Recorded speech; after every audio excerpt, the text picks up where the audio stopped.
Assalamualaikum warahmatullahi wabarakatuh. Alhamdulillah, alhamdulillahi rabbil alamin. Assalatu wassalamu ala asrafil anbiya'i wal mursalin, Sayyidina wa maulana Muhammad. Ashhadu an la ilaha illallah hul malikul haqqul mubin wa ashhadu anna Muhammadan abduhu wa rasuluhu was-sadiqul wa'dal amin. Allahumma salli wa sallim wa barik wa karim ahzanul nabil karim ihdinil ladzi min jamalika wa innal ladzi min jalalika wa innahu min kitabika wa tahirin wal mujahidina amma ba'du ibadallah wa ittaqullah. Bersyukur kita kehadiran Allah dengan mengucapkan alhamdulillahi rabbil alamin atas segala limpahan karunia rahmat dan hidayahnya, serta dengan izin dan ridhonya kita dapat menjalankan amanahnya bertolabul ilmi fardidatu ala kulli muslim. Apabila seseorang telah mengaku muslim, maka wajiblah bagi dia untuk belajar, karena dengan belajar maka kita terhindar dari paham-paham yang membuat persekutuan atau syirik kepada Allah Subhanahu wa ta'ala. Salam dan selawat tidak akan pernah terlupakan. Marilah sama-sama kita sampaikan kepada junjungan kita Nabi Allah, Nabiul Akhirul Zaman, Rasulullah Muhammad sallallahu alaihi wasallam. Atasnya kalimahnya kita kalamkan dengan membacakan Allahumma sholli ala Sayyidina Muhammad wa ala alihi Sayyidina Muhammad. Alhamdulillah, bertemu lagi dengan saya Guru Mursyid Syekh Nur Muhammad Buya Irwan Maulana Al-Khalidi, tentunya dari Pasaman, Sumatera Barat, Indonesia. Dalam makom majelis zikir Ma'rifatullah dalam naungan Yayasan Islam Hidayatul Mubarakah, khususnya wadah syiar yang kita banggakan, YouTube Buya Pasaman Timur, kupas tuntas hakikat dan hakiki ilmu amal dan ibadah. Demi meningkatkan iman dan takwa kita, saya selalu berbagi dan akan berbagi terus kepada sesama umat seiman kepada Allah tentang tauhid, bagaimana kita menjalankan kebenaran tauhid, bukan mengetahui dan memahami tanpa menjalankan. Sifat tauhid adalah tafrid dan tazrid. Tauhid membawa kita merasakan dan mengalami kajian tersebut. Alhamdulillah, para kaum muslimin dan muslimat, jamaah dimanapun berada, rahimakumullah. Pada waktu dan kesempatan ini saya akan berbagi wawasan tentang rahasia besar himpunan dari seluruh kajian dan keputusan kajian, kebenaran kajian, yaitu kumpulan hakikat dan hakiki tersiratnya Al-Fatihah sebagai umul dari segala pemahaman. Jamaah kaum muslimin dan muslimat dimanapun berada, untuk kita mengetahui kebenaran sebuah kajian setelah ada yang dikaji.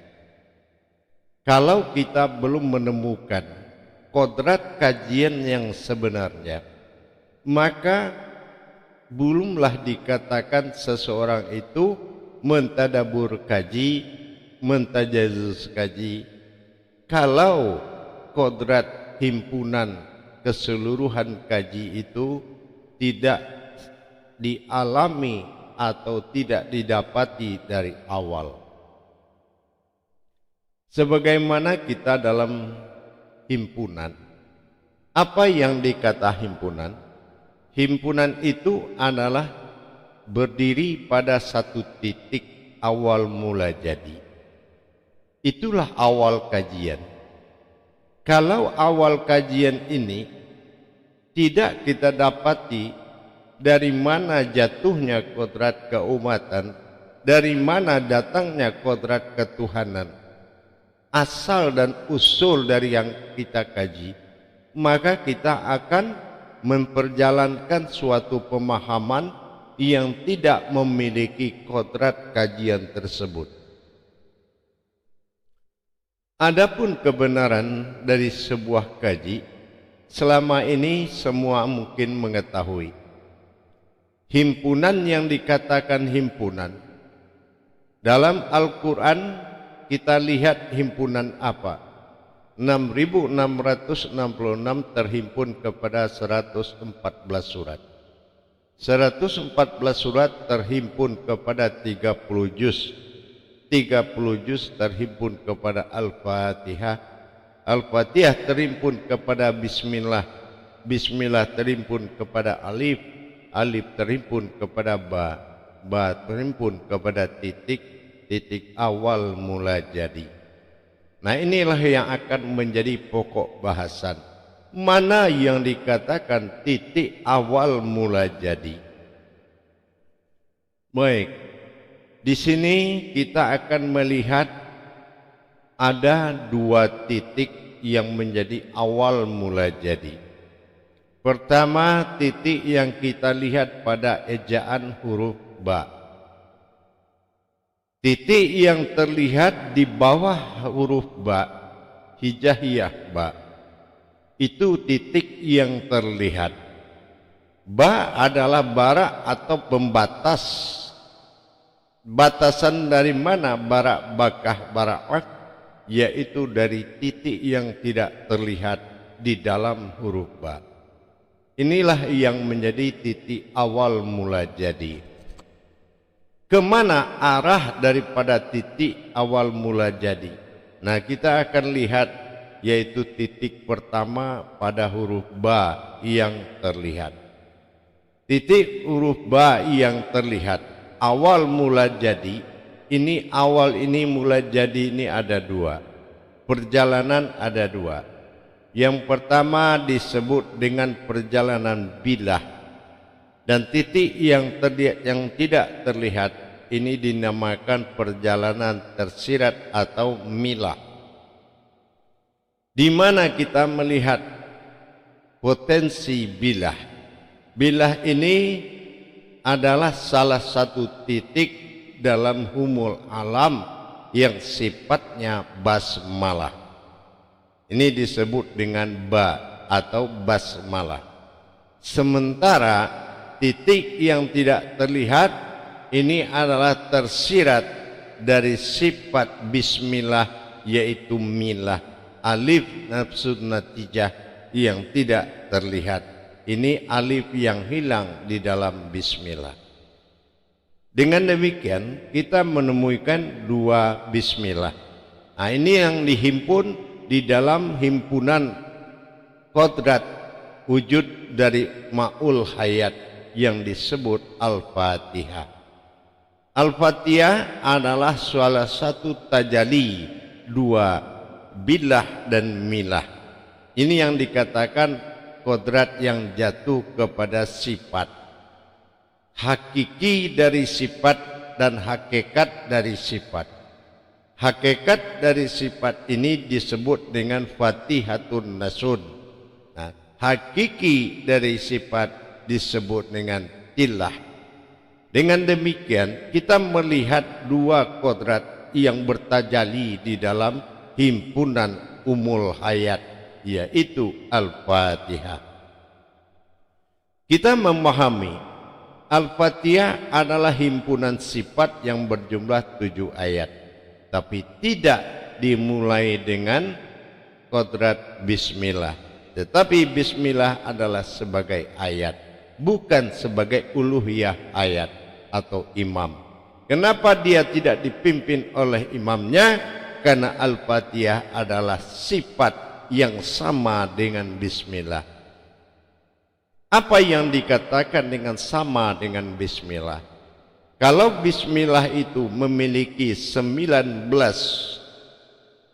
kodrat atau kalam, maka hijriyah dari 19 itu adalah 7. 7 dan 19 adalah sama dalam hukum Masehi dan Hijriyah. Hitungan Falakiyah dan Jabariyah itu sama-sama memiliki 7 dan 19.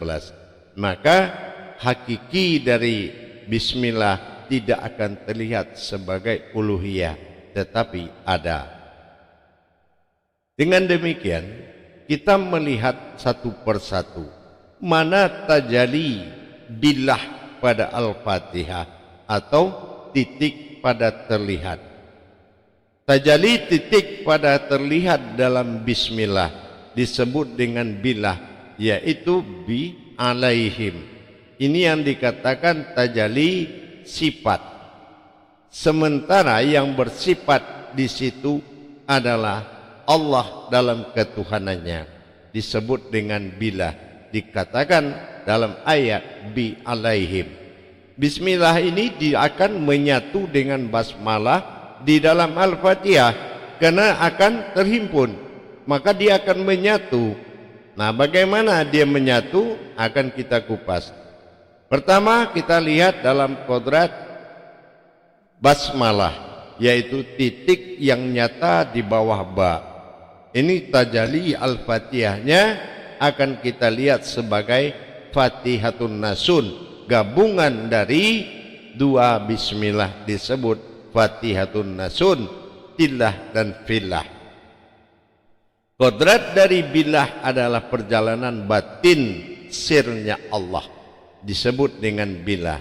Sementara milah adalah perjalanan ketuhanannya yang akan menyatu dengan keumatannya dalam hukum sifat, yaitu Al-Fatihah, yaitu menyatu dengan sifat Fatilaha. Fatilaha ini adalah gabungan dua kodrat. Ini yang dimenjuluki sebagai Fatihatun Nasun atau jelmaanku kepada umat, bersifat aku kepada umat.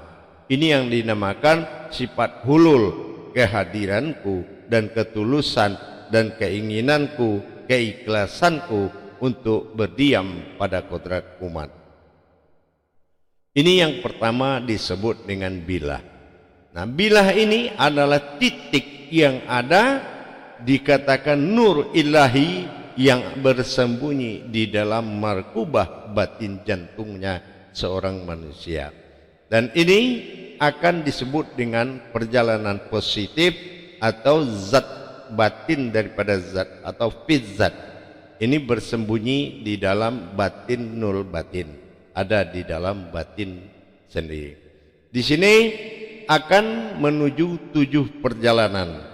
7 perjalanan ini akan menuju alam lahutnya Allah yang disebut manusia.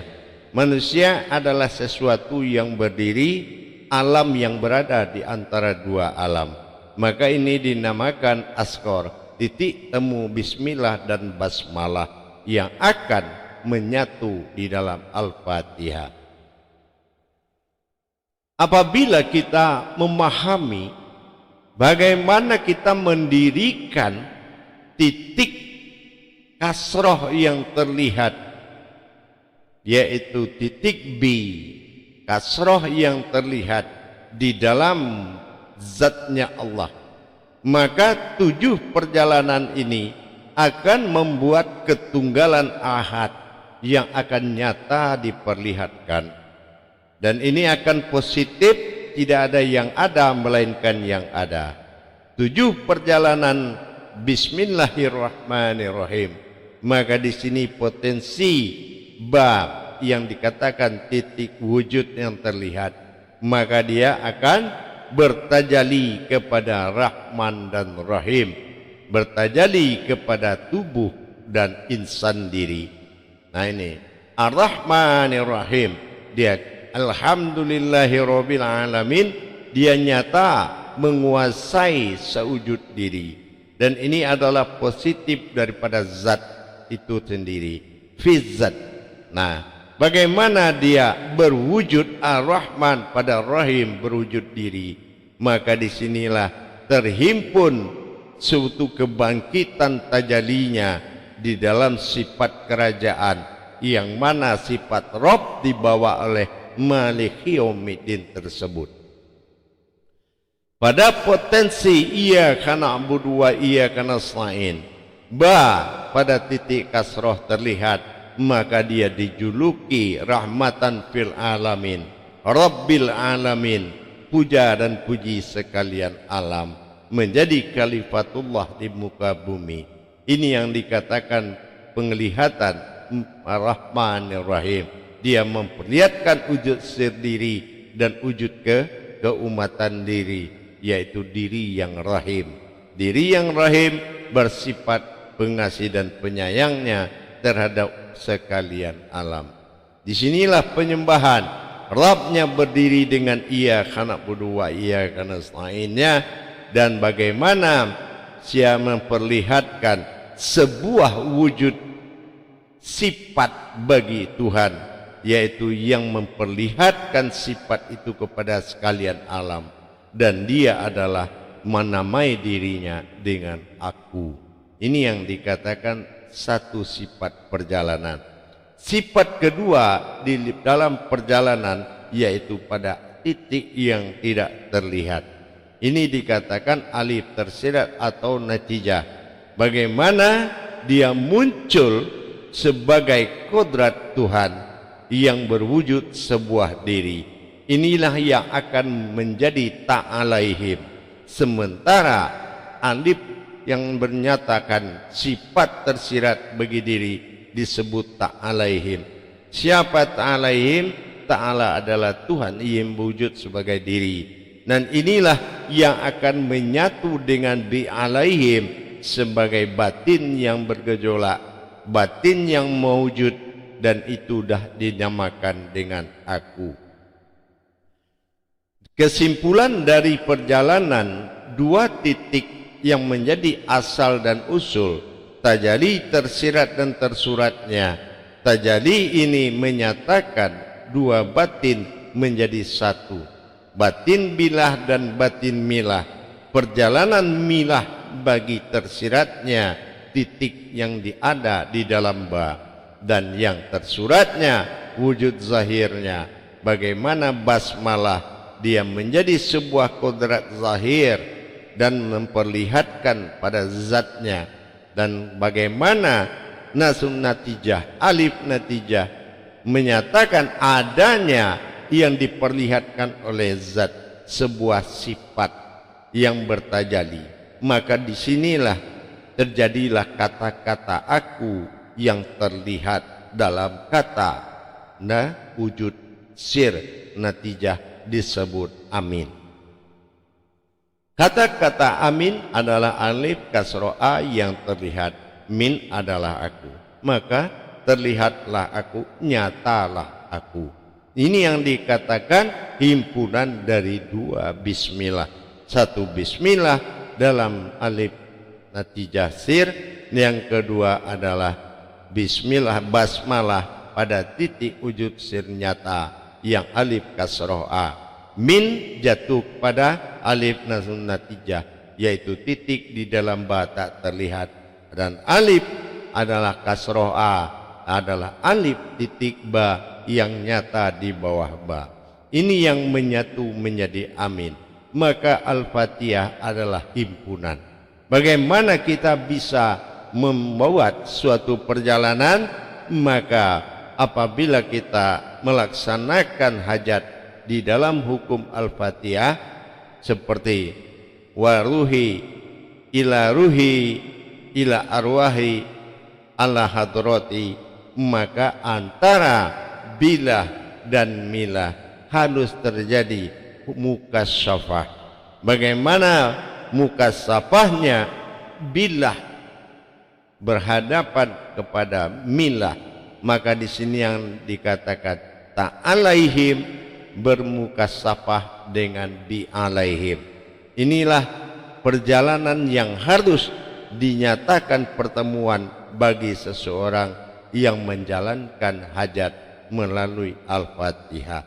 Kalau kita sudah bisa mentajalikan basmalah dengan titik zat sirnya yang ada pada batin jantung, maka kita juga harus bagaimana memperjalankan satu titik yang ada pada nyawa.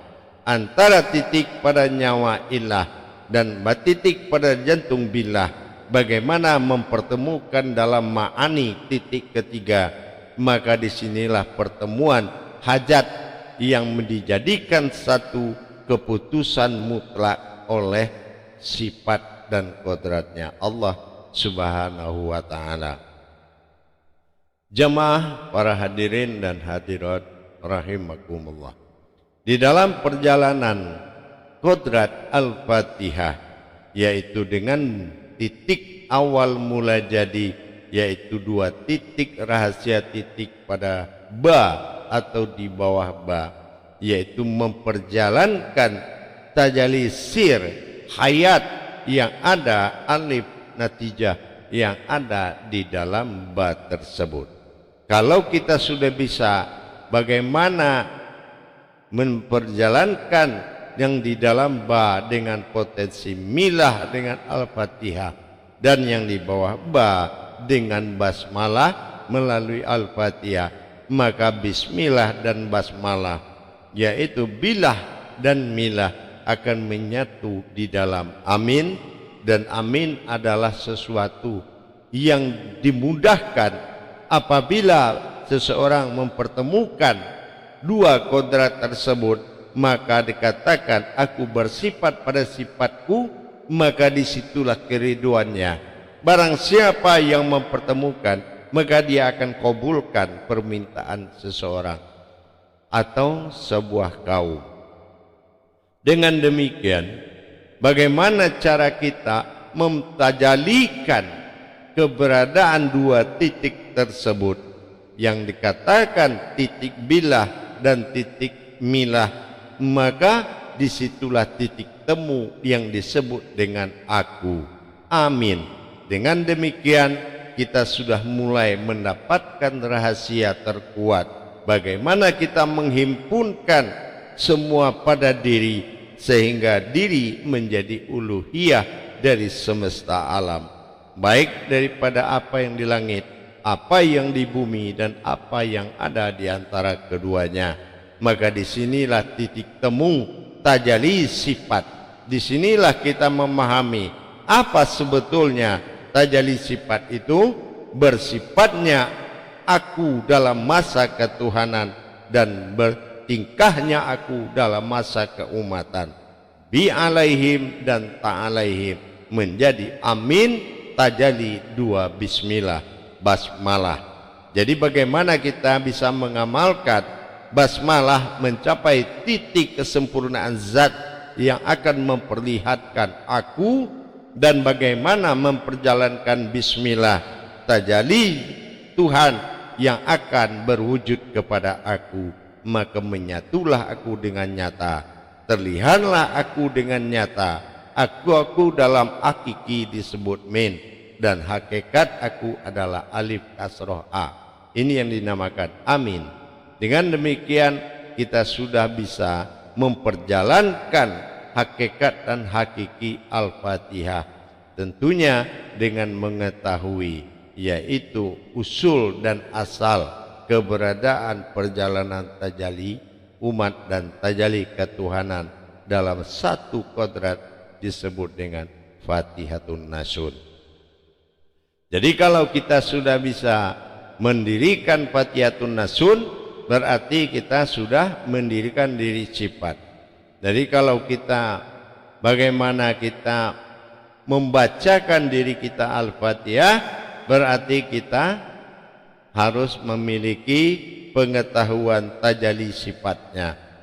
Bagaimana kita mentajalikan sifat, tidak ada lagi yang ada melainkan aku bersifat pada sifatku sendiri. Ini yang dikatakan Al-Fatihah. Jadi kalau kita sudah berhajat membacakan diri Al-Fatihah, berarti kita telah merubah derajat diri kita, yaitu menjadi kodrat sifat. Kalau kodrat sifat, inilah yang dikatakan ghaibiyah, suatu ghaib yang terlihat, bukan siapa lagi melainkan tajalli daripada dia sendiri kepada zahir keumatan. Disinilah terlihatnya aku. Jadi kalau kita mengatakan suatu perbuatan tajalli Tuhan adalah tajalli aku, dia memang aku, tetapi aku adalah aku. Ini yang dikatakan antara aku di dalam aku. Bagaimana aku di dalam aku? Dia adalah diriku, tapi aku bukan sebuah diri. Inilah yang perlu dipahami. Bagaimana kita memperjalankan humul daripada semua ayat, semua alam, semuanya berasal dari satu sifat. Sifat adalah hayatnya Allah, Tuhan yang Maha Esa. Insya Allah mudah-mudahan bisa dipahami, dan usahakanlah kita berusaha untuk selalu memperjalankan bi alaihim ini kepada ta'alaihim. Mukasyafatullah ini terjadi dalam sebuah hajat. Bagaimana hajat kita ini menemui mukasyafah? Tentu dengan bertajali dan mentajalikan hakikat dan hakikinya Al-Fatihah dalam rahasia titik di bawah ba dan di dalam ba sebagai bi alaihim dan ta'alaihim. Insyaallah mudah-mudahan bisa bermanfaat. Akhirul kalam, wabillahi taufiq wal hidayah. Wassalamualaikum warahmatullahi wabarakatuh.